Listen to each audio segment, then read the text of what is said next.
Eu acredito que a igreja, nesse momento, ela está no seu devido lugar. A igreja sempre foi opositora do Estado e do governo. E eu queria, no fundo do meu coração, eu queria continuidade do governo, do atual governo. E, no entanto, eu creio que o resultado das eleições podem ser favoráveis à igreja. E antes que vocês me joguem algum tomate daí, eu vou explicar o porquê. Amados, Deus é soberano. Deus não está roendo as unhas lá na eternidade porque o Lula foi eleito presidente. Deus não está ansioso. Deus permanece no controle e no domínio de todas as coisas. Nada que ocorre foge ao controle de Deus. Deus não está surpreso. Tudo acontece com seu consentimento ou ordem. Deus cumpre o seu propósito, quer com os bons, quer com os maus governos. Deus decidiu. As coisas estão muito tumultuadas e muito nebulosas nesse momento. As coisas podem mudar, mas o que eu quero trazer para os irmãos é aquilo que nós temos no dia de hoje, amém? Então Deus cumpre os seus propósitos com os maus ou com os bons governos. Alguém pode dizer assim, olha, mas esse governo que está aí, que vai entrar, ele é ilegítimo, foi por fraude. Irmão, se foi por fraude, Deus permitiu. Eu creio que a igreja se santificará mais e a pregação do evangelho avançará mais ainda. Nada escapa à soberania de Deus. Daniel, no capítulo 2, versículo 20 a 22. Daniel, capítulo 2, versos 20 a 22. Diz assim: Disse Daniel, seja bendito o nome de Deus de eternidade a eternidade, porque dele é a sabedoria e o poder. É ele quem muda o tempo e as estações, remove reis, estabelece reis, ele dá sabedoria aos sábios e entendimento aos inteligentes. Ele revela o profundo e o escondido, conhece o que está em trevas e com ele mora a luz. Versículo 21, repetindo, é ele quem muda o tempo e as estações. Particularmente eu não me lembrava de ter um frio no mês de novembro. É ele quem estabelece reis e remove reis. Irmãos, isso está no controle de Deus. Acima do trono da terra está o trono de Deus. Se Deus entendeu que o candidato vencedor promoverá a glória de Deus através da igreja, assim o será. E aí a minha pergunta é assim, de que forma este governo que declaradamente não tem os mesmos ideais que os nossos, e contrário à nossa fé, como ele que pode inclusive nos perseguir, como isto pode ser bom para o reino de Deus? Como isso pode render glória e louvor ao nome de Deus? Romanos 28 a 29 diz que todas as coisas cooperam para o bem do propósito, para o bem daqueles que amam a Deus. Tanto as coisas boas, tanto as coisas ruins, trabalham para o progresso do propósito eterno de Deus. Um governo que perseguirá a igreja certamente estará contribuindo para a santificação da mesma. Pode contribuir aumentando a dependência do povo de Deus no seu Deus, e não no conforto do Estado ou de uma boa economia. Pode contribuir melhorando o despreendimento das coisas materiais e terrenas, O olhar vai se voltar para as coisas do alto, do céu, para que as nossas expectativas quanto aos homens não sejam colocadas além do seu limite, para que as nossas esperanças que foram colocadas num homem ou governo serem dissipadas, e esta esperança ser colocada no Rei dos Reis, no Senhor dos Senhores. Nossa expectativa neste mundo, irmãos, tem que minguar. Um mundo que crucificou o Filho de Deus não pode nos atrair.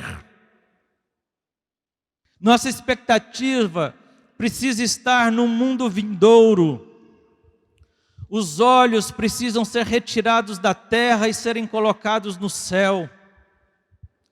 Eu creio que um governo contrário às nossas pautas vai estimular a pregação do Evangelho e as missões, verdadeira missão da igreja. Inclusive eu digo para os irmãos, cuidado com as distrações destes dias. O conforto e o sossego nos tiram do campo de batalha em favor das almas contra o reino das trevas. Um governo contrário pode contribuir fazendo ascender a vida de oração, uma vez que as aflições faz com que oremos mais. Nas aflições fazemos uma avaliação pessoal e abandonamos os pecados não confessados. Nas aflições somos purificados como ouro. O fogo das provações purificam a nossa fé da imundície do pecado, da imoralidade, e Deus é glorificado nisto. Em situação de conflito, tribulação ou perseguição, é que a nossa fidelidade é testada. Por isso que eu disse que o Jardim foi o meu João Batista. O nosso compromisso com Deus é testado. Como está a sua aliança com Deus? É em horas de aflição e perseguição que o joio começa a ser separado do trigo e o bode das ovelhas. Nas perseguições ou escassez, nós nos manteremos fiéis a Deus, amém? Por isso que eu gostei tanto dos cânticos e do louvor de hoje, porque mesmo não satisfeitos no nosso coração com o resultado, nós vamos adorar a Deus, independente das circunstâncias que nos cercam. Nossa aliança com Deus não está firmada no conforto e no bem-estar. Nossa aliança é porque nós o amamos, porque Ele nos amou primeiro. Ao morrer naquela cruz, Cristo se tornou o nosso Salvador e Rei. Portanto, irmãos, vamos descansar no cuidado e na soberania de Deus. Vamos viver um dia de cada vez. Não andemos ansiosos com coisa alguma. Deus terá sempre o nosso louvor e gratidão.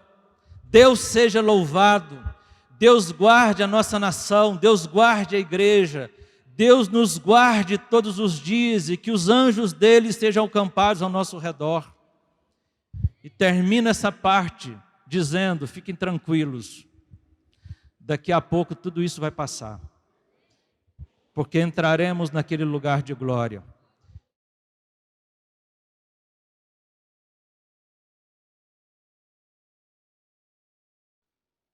Eu creio, irmãos, que falar do tempo do fim é necessário. Na verdade, não é apenas por causa dos resultados dessas eleições que eu estou tocando nesse assunto. Os irmãos lá do setor, inclusive, vão me ouvir pela segunda vez. Há uns 3 meses eu meditei nessa palavra, trouxe essa palavra, não sei se são uns 3 ou 4 meses, trouxe essa palavra aos irmãos. Acho, inclusive, que eu poderia ter compartilhado com toda a igreja. Mas Deus deu essa oportunidade hoje. E depois, naquele período de pandemia, de conflitos de uma possível guerra até mundial, mas o conflito da Rússia e Ucrânia Foi nesse contexto que eu meditei nessa palavra. E era interessante que até os incrédulos, alguns perguntaram se nós estávamos chegando no tempo do fim. O tempo do fim, irmãos, segundo as Escrituras, ele começou a partir da ascensão de Jesus e vai terminar na sua segunda vinda. Todo esse período é chamado de tempo do fim. Mas eu creio que o tempo do fim é como um funil. Nós estamos indo aí cada vez mais afunilando. Então, se a pergunta é se nós estamos vivendo o tempo do fim, a resposta é: eu creio que sim. Aqui em Mateus 24, a partir do versículo 3, o contexto é o seguinte: Jesus está em Jerusalém e o templo estava sendo reconstruído pelo rei Herodes, depois de muitos anos, e a comunidade judaica estava muito feliz ao ver aquelas construções, aqueles monumentos. Tudo aquilo estava sendo restaurado, e eu creio que os discípulos também estavam empolgados com aquela construção do templo. E Jesus vai dizer assim: olha, isso aqui vai ser tudo destruído, vai ficar pedra sobre pedra. E eu fico imaginando que foi um balde de água fria sobre a empolgação daqueles discípulos. E eles então, com a curiosidade aguçada, eles então perguntam a Jesus e eles fazem duas perguntas básicas. Então, a partir do versículo 3, vai dizer o seguinte: no Monte das Oliveiras, achava-se Jesus assentado quando se aproximaram dele os discípulos, e em particular lhe pediram: dize-nos quando sucederão estas coisas e que sinal haverá da tua vinda e da consumação do século. E ele lhes respondeu: vede que ninguém vos engane. Se você tem o costume de grifar sua Bíblia, grife essa palavrinha engane. Porque virão muitos em meu nome dizendo: eu sou o Cristo, e enganarão a muitos. E certamente ouvireis falar de guerras e rumores de guerras. Vede, não vos assusteis. Grife essa palavrinha, assusteis. Porque é necessário assim acontecer, mas ainda não é o fim. Porquanto se levantará nação contra nação, reino contra reino, e haverá fomes e terremotos em vários lugares. Porém, tudo isto é o princípio das dores. Algumas traduções falam dores de parto. Então sereis atribulados e vos matarão. Sereis odiados de todas as nações por causa do meu nome. Nesse tempo, muitos hão de se escandalizar, trair e odiar uns aos outros. Levantar-se-ão muitos falsos profetas e enganarão a muitos. E por se multiplicar a iniquidade, o amor se esfriará de quase todos. Aquele que, porém, que perseverar até o fim, este será salvo. Grife a palavrinha perseverar. E será pregado este evangelho do reino por todo o mundo, para testemunho de todas as nações. Então virá o fim.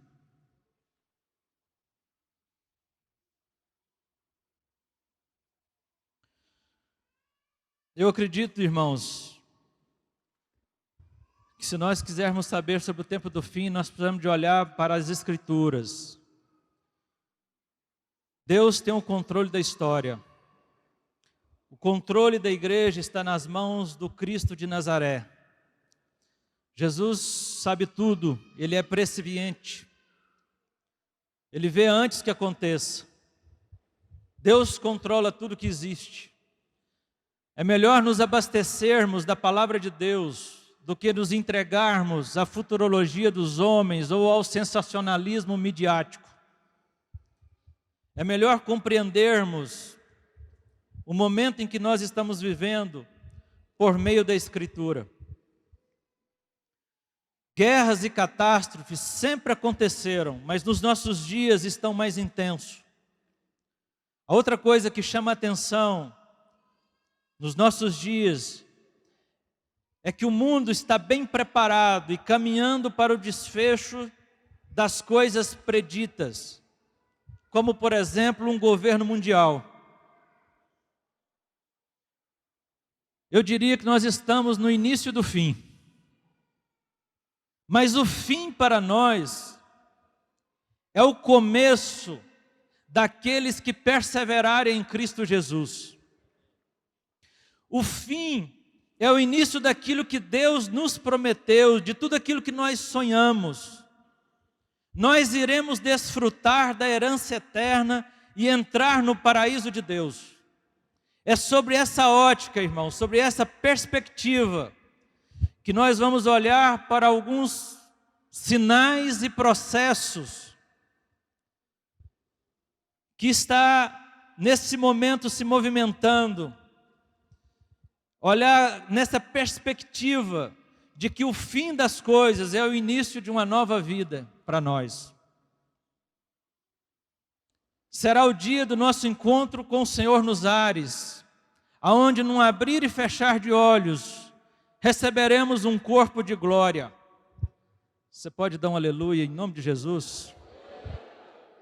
Nós seremos revestidos de imortalidade e viveremos o reino eterno com o Senhor. Será terrível para aqueles que, perdidos e esfriados da fé, não estiverem prontos, que sofrerão a ira de Deus e lançados numa eternidade de trevas e de sofrimento. Esse dia será o dia mais importante da história.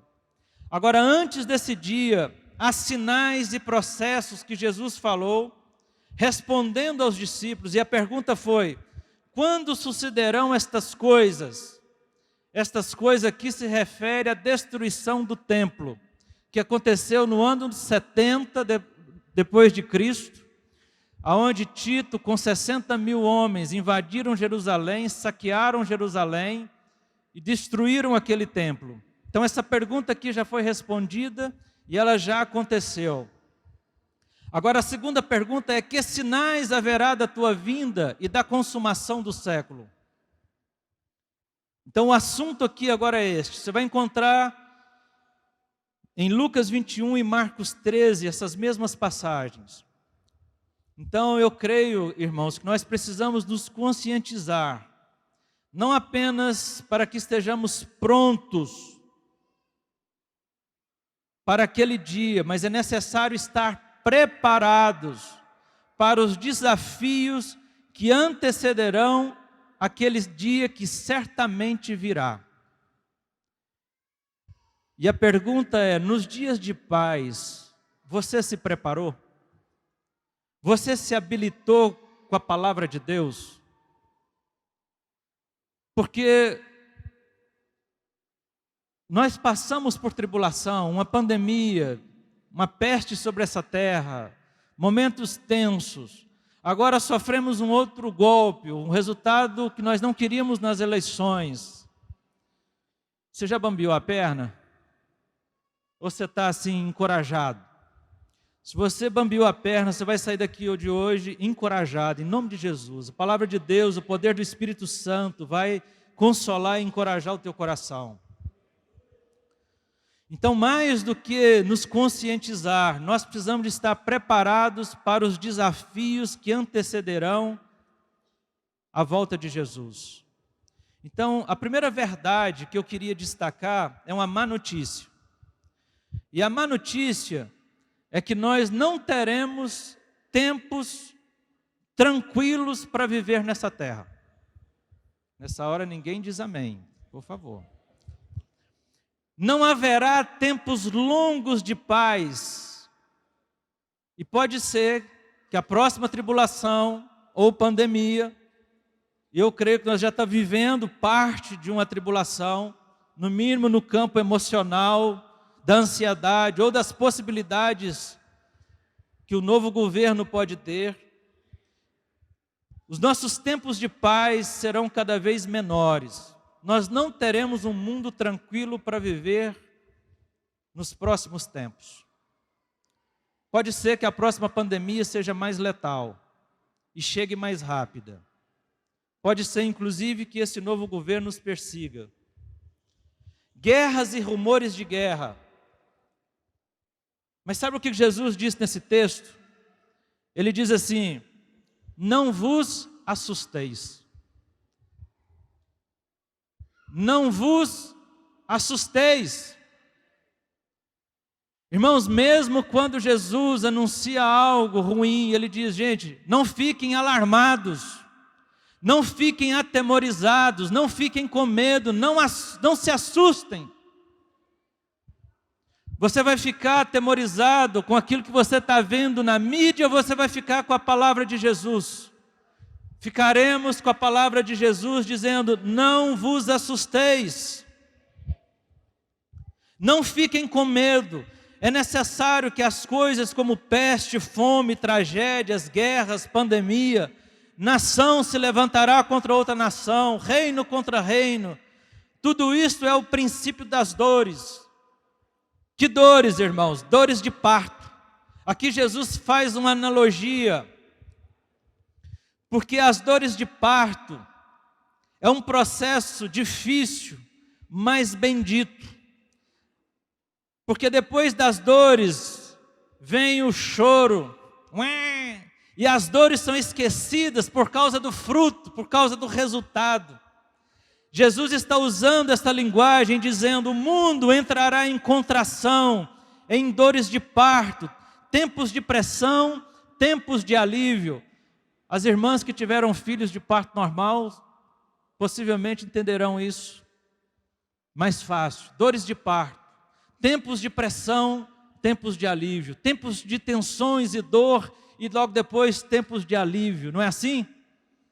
O mundo entrará em contrações, é isso que Jesus está dizendo. Mas de novo, dores, depois alívio. Mas quanto mais se aproxima o nascimento, mais as dores são intensas e menores os intervalos. Vocês percebem como que os intervalos de paz têm sido mais curtos? Nós tivemos anos de corrupção, depois entrou um governo por um ano, foi um tempozinho mais tranquilo.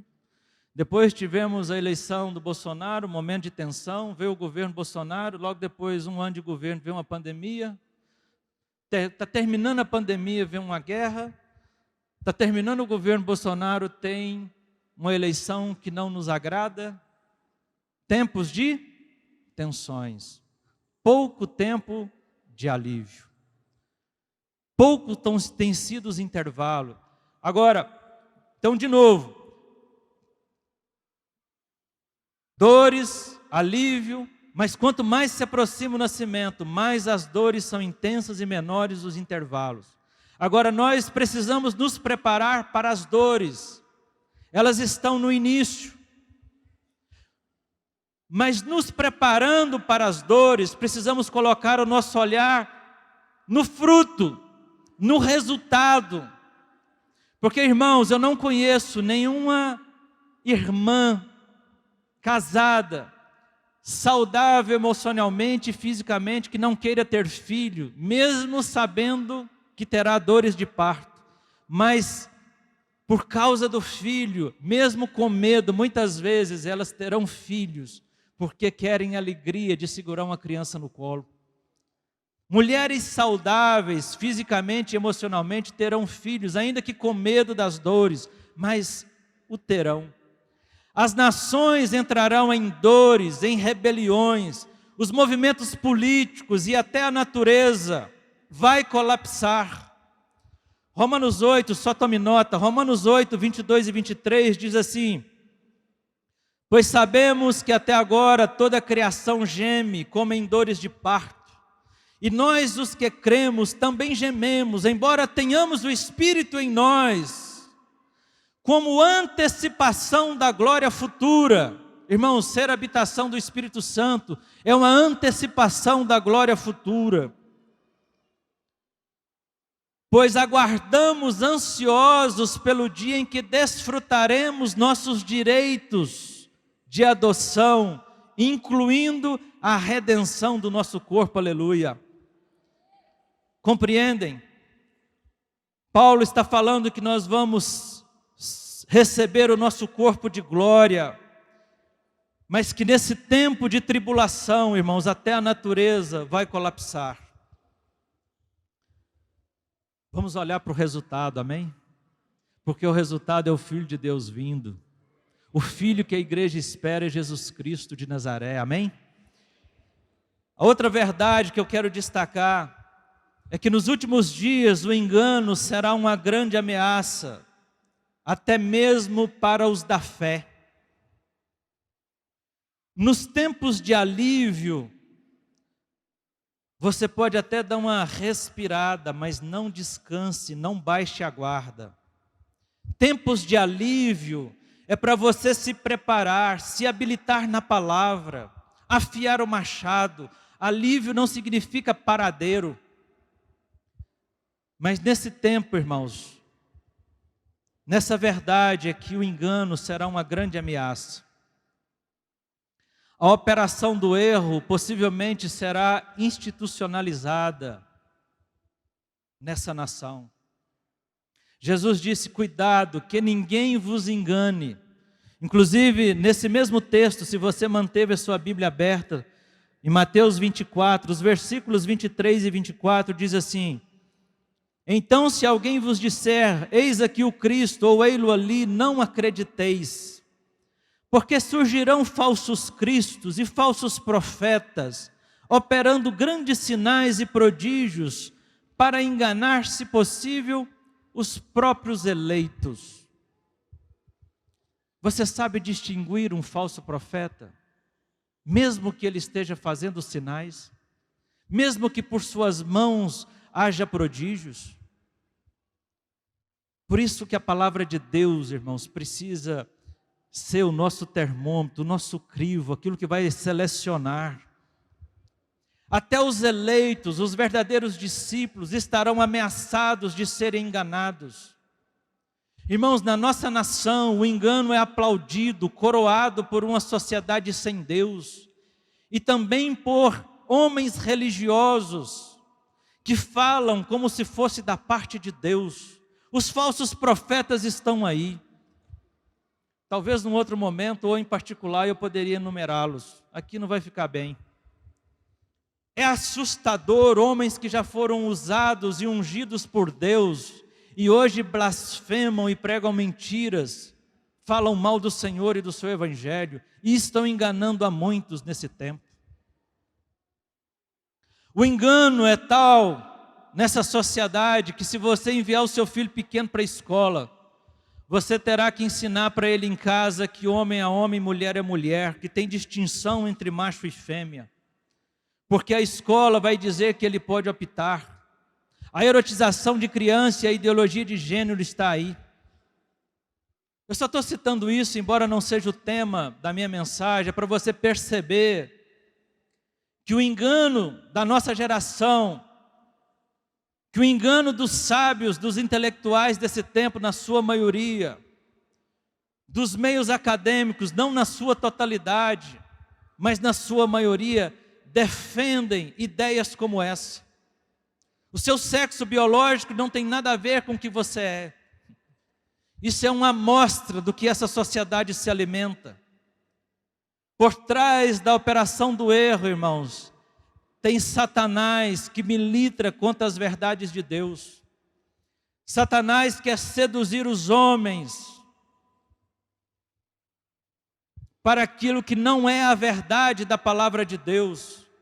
E nos últimos dias, essa ação entrará na igreja. Eu particularmente fiquei escandalizado quando eu vi pais jovens entre nós, ao invés de buscarem na Escritura e nos irmãos mais velhos, buscarem em livros de como criar filhos, livros seculares. Por aí você percebe que o engano já entrou. Falsos mestres e falsas doutrinas, falsos cristos, falsos evangelhos, disseminados por toda parte, sofismas. Alguns de nós podem estar esperando surgirem homens dizendo assim: eu sou o Cristo.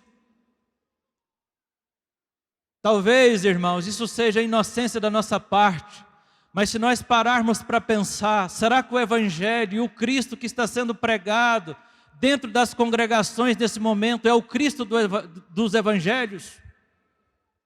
Porque muitos apresentam um Cristo complacente com o pecado, que não punirá o pecador, mesmo que esse não se arrependa. Não é esse o anúncio de um falso Cristo? de um falso evangelho? Você está preparado e equipado para discernir sobre o engano e sobre a operação do erro?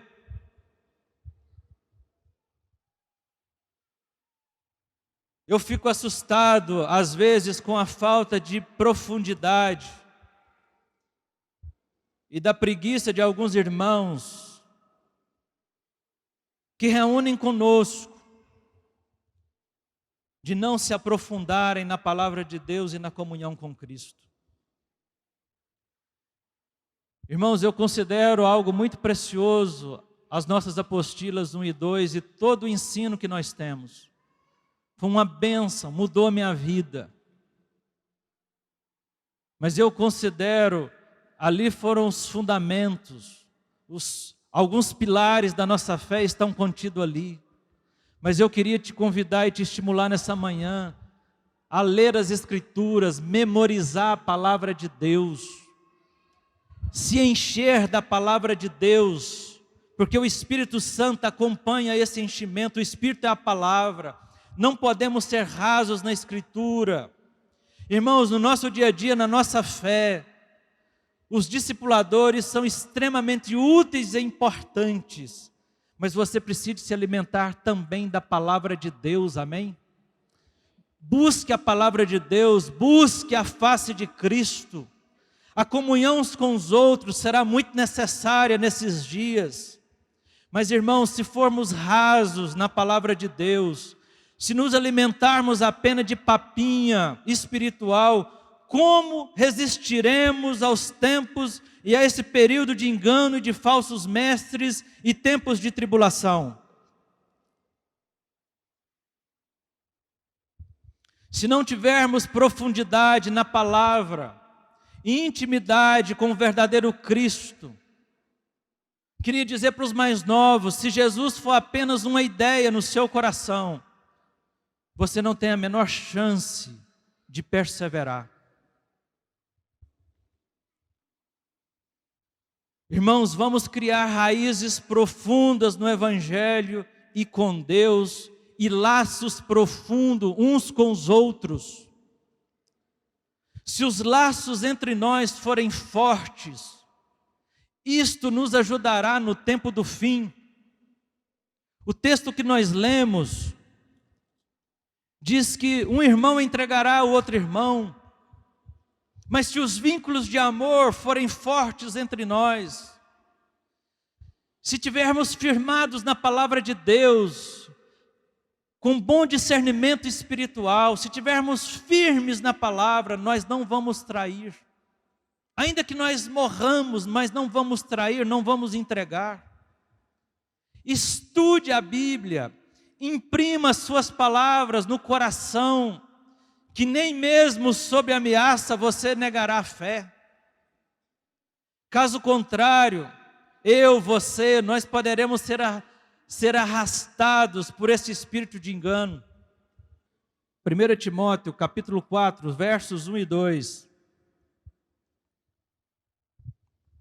Diz assim: ora, o Espírito afirma expressamente que nos últimos tempos alguns apostatarão da fé, por obedecerem a espíritos enganadores e a ensino de demônios, pela hipocrisia dos que falam mentira e que têm cauterizado a própria consciência. Dá uma folheada aí, 2 Timóteo capítulo 4, versículo 2 a 4. 2 Timóteo capítulo 4, versículos 2 a 4.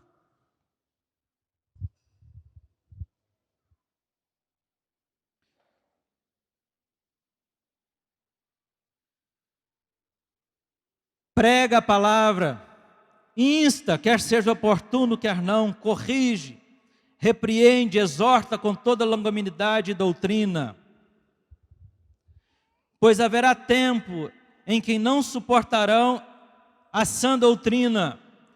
Pelo contrário, cercar-se-ão de falsos mestres, segundo as suas próprias cobiças, como que sentindo coceira nos ouvidos, e se recusarão a dar ouvidos à verdade, entregando-se a fábulas ou mito. Por isso, irmãos, muitas vezes me preocupa aqueles que buscam de forma insaciável pregadores pela internet. Nós precisamos, irmãos, nos apegar à palavra de Deus e buscar na palavra de Deus e em Deus o nosso pastoreio, a nossa segurança, a nossa paz, a nossa alegria nesses tempos. Muitos poderão ser arrastados por esse espírito de engano. O que é apostatar-se, irmãos? Apostatar-se é alguém que abraçou a fé e depois a deixou. O texto que lemos diz: muitos apostatarão da fé. Gente que abraçou a fé e depois abandona a fé. Terceira verdade que eu queria destacar nessa manhã: nos dias do fim, o ódio aos cristãos se espalharia pelo mundo, o anticristão. Você está preparado para ser odiado? Você está pronto para ser rejeitado e perseguido?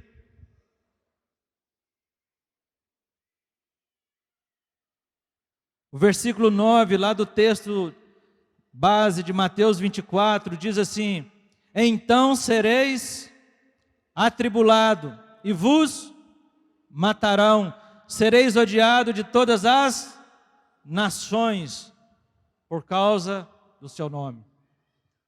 A nação brasileira vai nos odiar, irmãos. Firmamos os joelhos, amém? O ódio aos cristãos se espalhará. Lucas 21, 13 a 19, só tome nota. Aliás, vamos ler esse texto.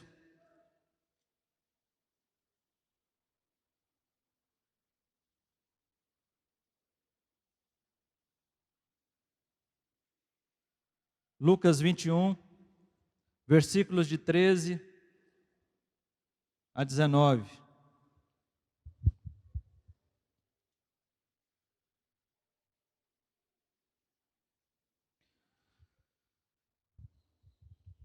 Diz assim: por isso vos acontecerá para que deis testemunho. Aqui está falando de um tempo, mas está dizendo que essas coisas que vão acontecer é para quê? Para que deis testemunho. Assentai, pois, em vosso coração, que não vos preocupardes com o que haveis de responder, porque eu vos darei boca e sabedoria, a que não poderão resistir, nem contradizer todos quantos se vos opuserem. E sereis entregues até por vossos pais, irmãos, parentes e amigos, e matarão alguns dentre vós. De todos sereis odiados por causa do meu nome. Contudo, não se perderá um fio de cabelo da vossa cabeça. É na vossa perseverança que ganhareis a vossa alma. Só até aqui. Esse aqui é um texto bem paralelo. E volto a repetir. Mesmo quando Jesus está falando dos desafios, no caso aqui perseguição, Ele está dizendo assim: olha, isso será uma oportunidade de testemunho. A tribulação será uma oportunidade de testemunho. Irmãos, nesta pandemia, quantos não sofreram, mas tiveram oportunidades de pregar para os aflitos, desde familiares, hospitais. Nessa pandemia, Deus nos deu a graça de frutificação. Deus nos dará palavra e sabedoria que nenhum adversário poderá contradizer. Irmão, se eu estiver nesse tempo, eu desejo isso aqui. Quem é aqui que não quer ser boca de Deus num tempo de tribulação, onde Deus vai falar através de nós? Eu creio nisso, irmãos, porque mesmo Jesus anunciando tribulação, Ele está dizendo: olha, nenhum fio de cabelo vai se perder.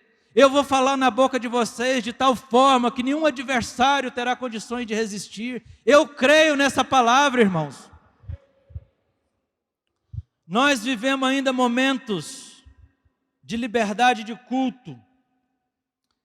E creia, e quem sabe continuará assim. Mas, amados, nos preparemos para sermos perseguidos.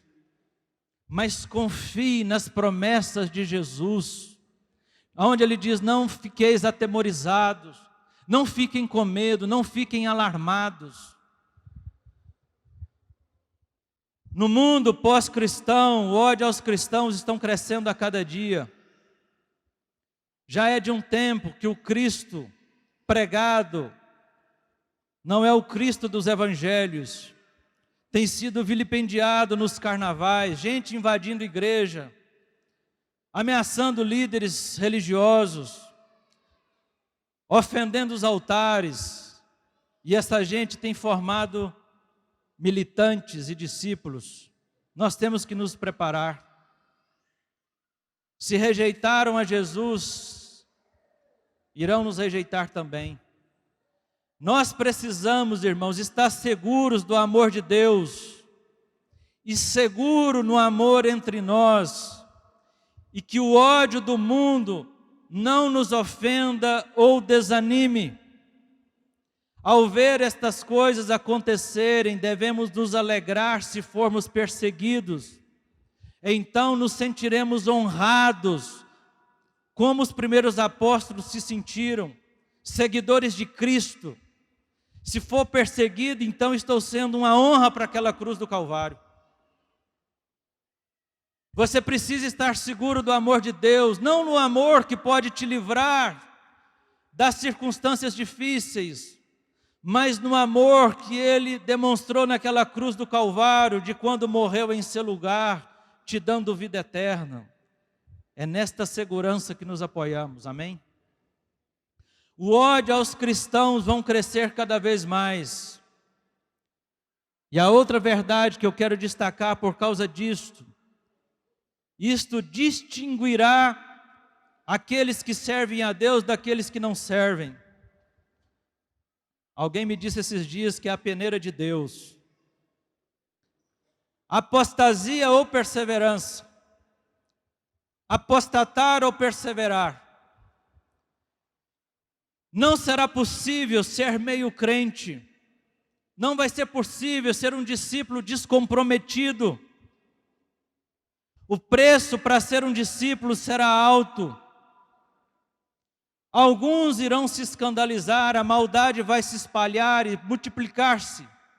E por causa disso, o amor de quase todos se esfriará. E o resultado poderá ser a apostasia. Mas a perseguição será uma ferramenta ou um recurso de Deus para distinguir os fiéis. Graças a Deus, depois de 2 anos de pandemia, você está aqui. Mas no Brasil, quantos não voltaram a congregar? Um pouco de tribulação já foi suficiente. Sabe por que alguém se esfria? Porque fica mais perto da iniquidade do que do fogo do altar. Quem perseverar até o fim será salvo. A perseverança é a chave. Muitos, pela sua frieza e descompromisso, se apostatarão da fé. Mas muitos, ao serem perseguidos, darão testemunho da fé, porque suas vidas estão aquecidas pelo Espírito Santo e com a palavra de Deus. Muitos serão cheios do Espírito Santo. Se não tiver comunhão, se você não amar o altar, se você não ama a igreja, não ama a Deus, não ama a palavra, nada te segura. Eu acho interessante que a primeira pergunta que Jesus faz a Pedro, quando encontra Pedro, depois daquela fugida de Pedro, é assim: Pedro, você me ama? Amamos a Cristo, irmãos. Se você não ama Jesus de fato, nem os irmãos, nem a igreja pode te segurar.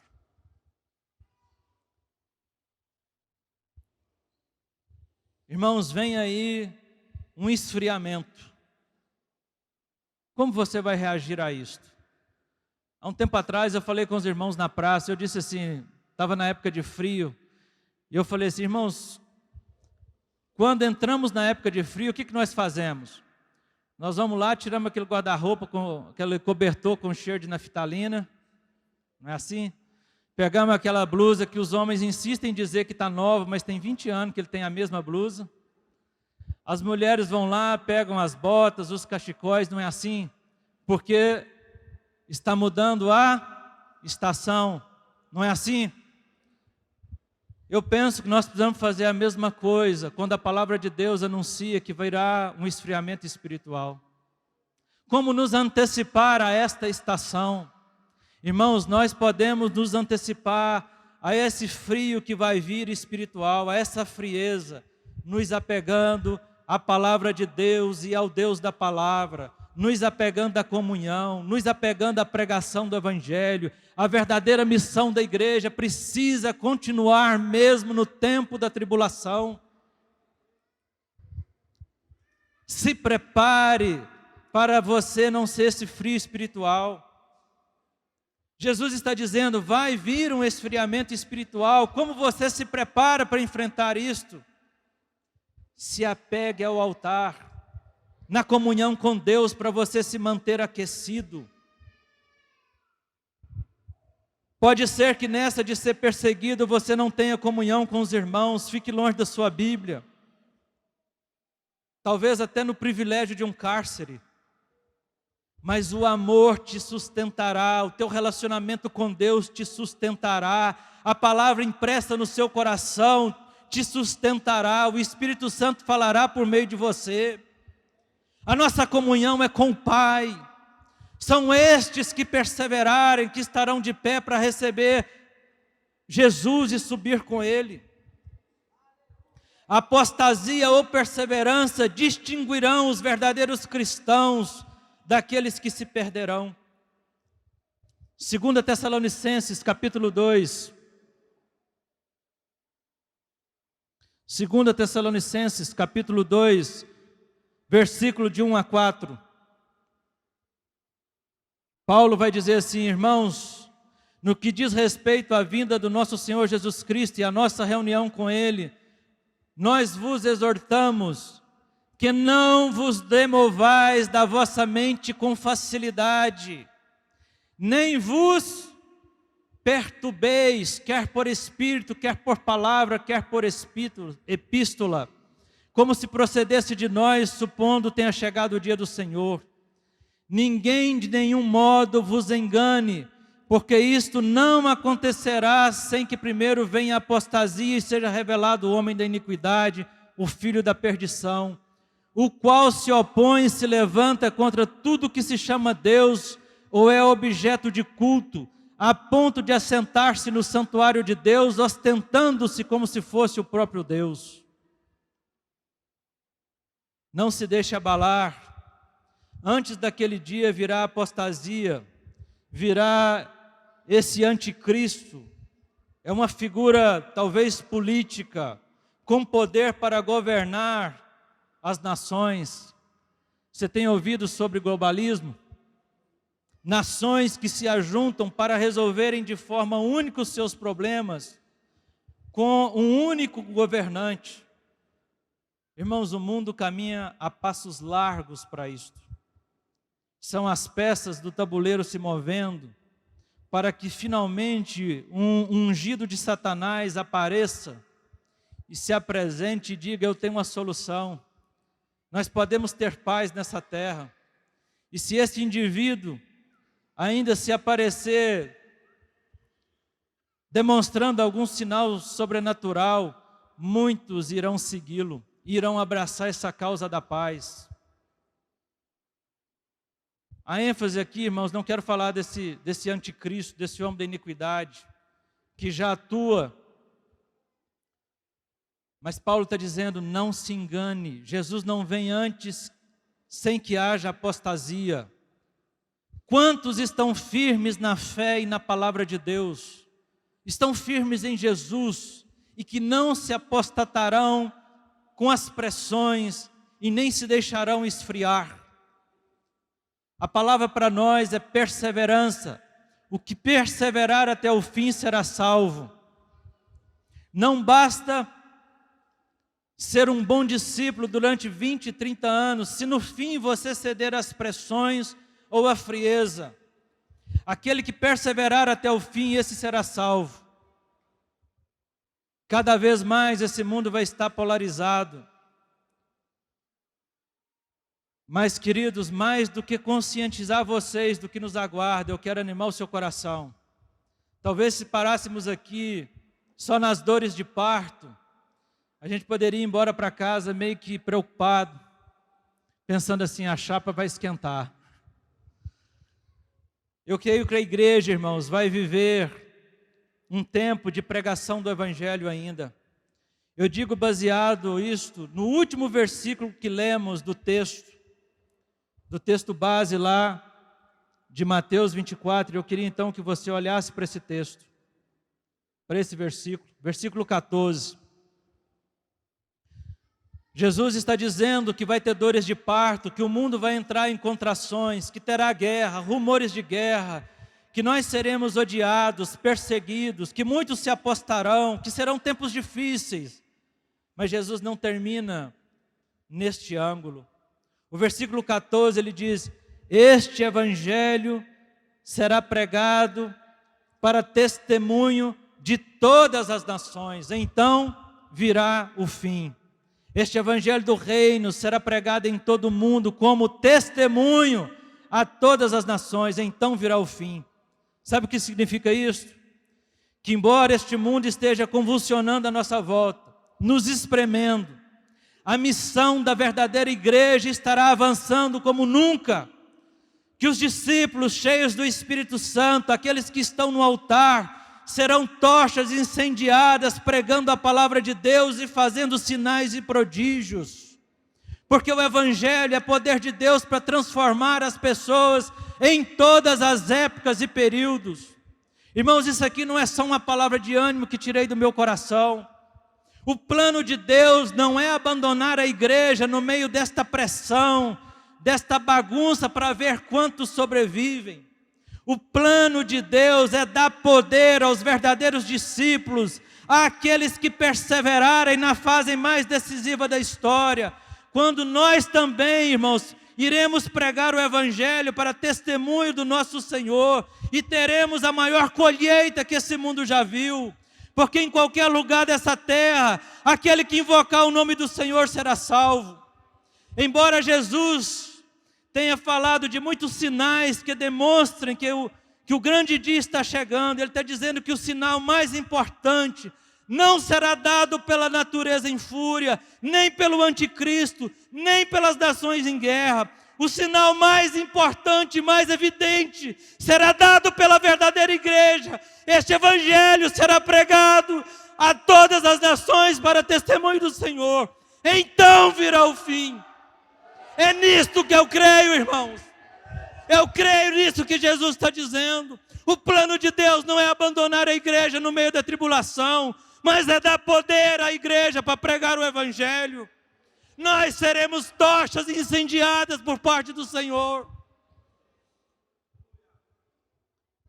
Eu creio que Deus pode usar meios, irmãos, como internet, qualquer outros meios, para pregar o Evangelho e estender o Evangelho nessa nação.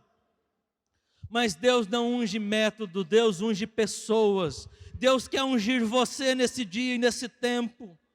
O Senhor vai nos conduzir, a igreja vai cumprir sua agenda e missão e o Evangelho vai avançar. O Evangelho do reino vai alcançar muita gente no tempo do fim. É assim que Jesus termina isso aqui dizendo: e será pregado esse Evangelho do reino por todo o mundo para testemunho a todas as nações, então virá o fim. Eu não consigo acreditar que um Evangelho sendo pregado não vai ter conversão. Mesmo num tempo de esfriamento, o Evangelho é poder de Deus. Por isso que nessa manhã nós precisamos sair daqui animados a pregar o Evangelho, amém, irmãos? Foi para isso que Jesus nos chamou, para pregar o Evangelho e aqueles convertidos serem ensinados a guardar o que Ele nos ensinou. Lucas 21, 28. Ao começarem estas coisas a suceder, fiquem preocupados, fiquem ansiosos, escondam-se debaixo de suas camas. roam suas unhas, se desesperem, bambeiem as pernas. Ao começarem estas coisas a suceder, exultai, é júbilo, erguei a vossa cabeça, porque a vossa redenção se aproxima. É isso que a palavra de Deus nos diz, irmãos. Ergam a cabeça, se alegrem, exultai, porque a vossa redenção se aproxima e está perto, irmãos. É o mesmo que dizer à mulher em dores de parto, ainda que em dores e chorando, dizer: filha, se alegre, porque o filho vai chegar. Só que o filho que nós estamos falando nessa manhã é o Filho de Deus, é o Rei dos Reis, é o Senhor dos Senhores. É aquele que vem agora não como cordeiro, mas vem como leão da tribo de Judá, com cetro em sua mão, e virá com majestade e glória, e nós nos uniremos a ele nos ares, com um corpo transformado, imortal. E sabe o que vem depois, irmãos? João viu. Eu queria chamar os músicos. Enquanto os músicos vêm, abram suas Bíblias em Apocalipse 21. Vai se passar um tempo até chegar aqui, irmãos. Mas João viu algo que o Espírito Santo podia nos dar um vislumbre nessa manhã do que virá. Fale com Deus: Senhor, eu quero ver isso aqui. Eu quero estar nesse dia aqui. Eu preciso estar. Eu posso estar fraco nesse dia, não me sinto habilitado, nem capacitado, mas que o Senhor é comigo. Que o Senhor não me permita distrair. Que o Senhor firme os meus olhos, firme a minha mente, firme o meu coração em Ti. João diz assim: vi novo céu e nova terra, pois o primeiro céu e a primeira terra passaram e o mar não existe. Vi também a cidade santa, a nova Jerusalém, que descia do céu da parte de Deus, ataviada como noiva adornada para o seu esposo. Então ouvi grande voz vinda do trono dizendo: eis o tabernáculo de Deus com os homens.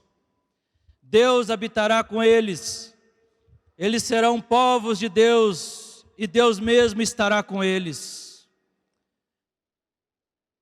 Lhes enxugará dos olhos toda lágrima, e a morte já não existirá.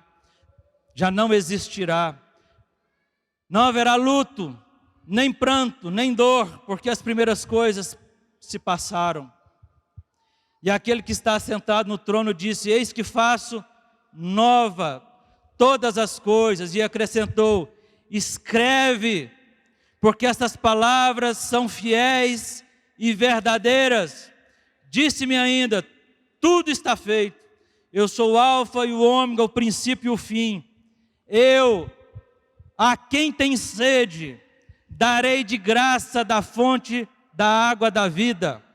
O vencedor herdará estas coisas, e eu serei seu Deus, e ele será meu filho, e ele será filho. Você crê nessas palavras fiéis e verdadeiras? Aleluia! Fique de pé, irmãos, vamos cantar ao Senhor, e que Deus te encoraje por meio dessa palavra, que você deseje ser esse cheio do Espírito Santo, e que o nosso coração se alegre na iminência de vermos o Filho de Deus vindo para nos buscar. Louvado seja o nome do Senhor. Que grande dia será, irmãos, para aqueles que perseverarem, para aqueles que tiverem raízes profundas, que mantiveram as suas lâmpadas cheias de azeite, para aqueles que estão apegados ao altar. Será um dia de glória, um dia de louvor ao Senhor. Nós nos uniremos a Ele nos ares, irmãos. Aleluia! Louvemos ao Senhor nessa manhã. Maranata, vem Senhor Jesus. Amém.